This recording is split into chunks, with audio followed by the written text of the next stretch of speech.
searching USA. And he's not searching YOU. He could care less about YOU, and it doesn't matter. So that's how things roll with him. And then so what ends up happening is you're in it, you're intoxicated by it, you're intoxicated by the office of the presidency and the power, and then you have to start making some decisions that are about yourself. You have to start saying, okay, is this who I want to be? Is this my personal, am I going to put my personal integrity and my reputation on the line for him? And there's a group of people that are left in the administration where the answer to that is yes. There's a very large group of people that have left the administration where the answer to that is no. And I predict there will be people fired. leaving. Let's say not just left, a lot of them were fired. Some of them resigned. I certainly was fired. But here's the thing I would say to you is I tried to stay loyal to the president. My attitude at the time of my firing was I did something fireable, and so therefore I'm accountable for it, and I'm going to try to stay loyal to the president. But I couldn't, because he's separating the women from the children and putting them in cages. He's disavowing the intelligence agencies. He's calling the press the enemy of the people. He told the squad, the final blow for me was that he told the squad that they needed to go back to the countries that they originally came from. 3 of those women were born in the United States. 1 was a naturalized citizen. All 4 were democratically elected to our Congress. I don't have to agree with them from a policy perspective or from an ideology perspective, but they have a right under our Constitution to be here. And if I want to battle with them, I should be battling with them in the free marketplace of ideas. I shouldn't be saying racist, nativist tropes to insist that they leave the country. Right. I did that to my Italian-American grandmother. She didn't like it very much. April, it's as if Charles Lindbergh had a baby with Joe McCarthy, and the baby was raised by Roy Cohn. That's the person that's sitting in the White House right now. And that's the wrong person for America at a very perilous time for America. We have to answer for and address the racial tension in America. Yep. We have to answer for and address the income inequality in America. We have to restate and renew the principles of the American democracy and make the system progress. We need to make the system fairer. This is a divider. This is a classic racist. He is a liar, and he is intellectually vacuous when it comes to policy. So this combination of all those things. Now, somebody could say to me, well, he was all those things and you supported him anyway. And so he hasn't changed. So what changed? And my answer to that, April, is I've changed. The process that I've been through, the humiliation of my firing, the repair of my marriage after the fact of what happened to me, putting my family back together, putting my business back together, being more observant and psychologically minded to other people out there, I've changed. And a result of which I'm betting that we can bring a lot of Republicans with us to annihilate Donald Trump on November 3rd. I'm betting if I changed, there could be 3 to 5% of the Republicans that can change. And in the immortal words of Steve Bannon, April, if we can get 3 to 5% of the Republicans to change, he's gone.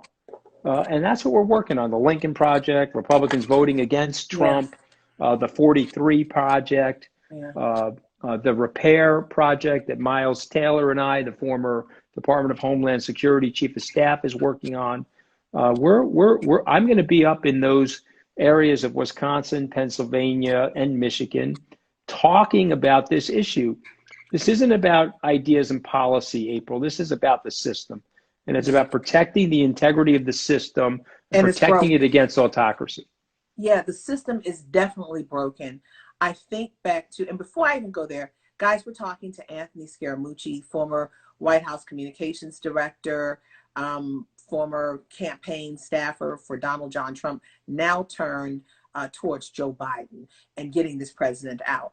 And at the end of the day, I also want to say, I don't consider the president my enemy, but I'm going to tell you this. I have to run for my life because of this president.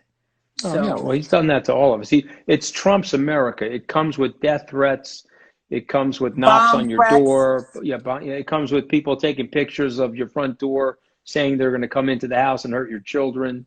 You know, driving it by comes your with home. nefarious letters. It comes with voicemails. I've lost business as a result of my disavowal. I've gained some business. I've lost some business. But rather than politics being a service position for public servants, it's now become a preoccupation for most Americans because of this man's sickness, because of his mental illness and his unyielding need for attention. We find ourselves focused on politics. I want to go back to watching the Mets lose, April. You know what I'm saying? I'm a Met fan. I enjoy watching the Mets lose. It gives me some level of satisfaction to feel that pain. I don't want to be focused on all this, and I'm hoping it ends in the next 46 days. So you were talking about the office of president, the presidency, the office of the presidency. Yeah. And it's sacred in politics. It's the holy grail, if you will. And the office has been besmirched, has been mocked. And when we saw something that was similar to this months ago, I mean, because this is full blown, just total broken rule of law. Everything is just broken. When we saw something similar, I'll go back a couple months ago around impeachment, when people were equating them to Richard Nixon. Republicans went to Richard Milhouse Nixon and said, look, they're going to impeach you. You need to resign. And he did. What is going on with these Republicans? You were in the room where it happened. Mm-hmm. Tell me why they are not doing checks and balances. Is it just about because the president tweets against you? Or what? Does he have something on people? Because I don't understand. This country is going down, down, down fast because of this man's limited capability and his racist behavior and his non-understanding about how government works and how he's supposed to serve the people, not himself. Okay, so I mean, it's a terrific question, and I'm going to give you the bad news. Some of it is related to the personality, Donald J. Trump, and some of it is systemic. And so, unfortunately, there's been a vacuum of advocacy for blue-collar people in America. Blue-collar people have felt left out over the last 3 decades. If you look at their wages, April, they're very dissatisfied and they're angry. And so, when you have a populist political leader stoking their fears and stoking their anger, you get this situation where now the politicians that are perhaps more normal than the demagogue are very fearful of that mob. And so you've got 3 things happening at the same time: the president's personality, his lack of shame, his lack of ethics, his lack of morality. You got his intimidation and bullying tactics. And then you have the mob that's been ginned up over the 3 decades of being dissatisfied with the system. And so in 1974, the men and the women, but mostly men at that time, let's just be honest about it, had served in the Second World War. And whether it was Howard Baker or Bob Dole or any of those men, some of them I've heard speak after the Watergate thing. One of them said in a public speech, well, I watched my best friend, my brother in arms, have his head blown off in a skirmish in France. He was fighting for our freedom, and he was fighting for the document, these sacred constitutional documents. And so I told Richard Nixon that I can't allow you to break the law. I can't allow you to subvert the Constitution. And if anything, I have to do it for my friend that I left behind in France, or the one I left behind in the Battle of the Bulge. And so the point being is we had way more national purpose. We had way more civic virtue. We were conjoined, many of us, by our experiences in the war and the military.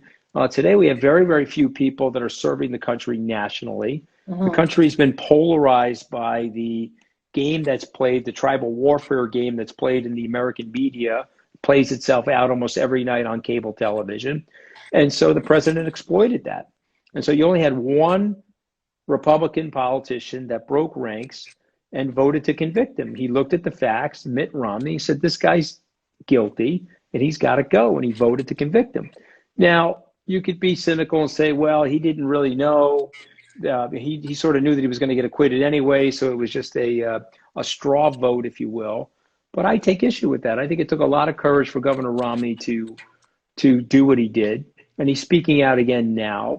And we've got to get more and more Republicans to speak out. But the president has been very successful, April, at hijacking that party and turning that party into a personality cult. Personality cult. And that's the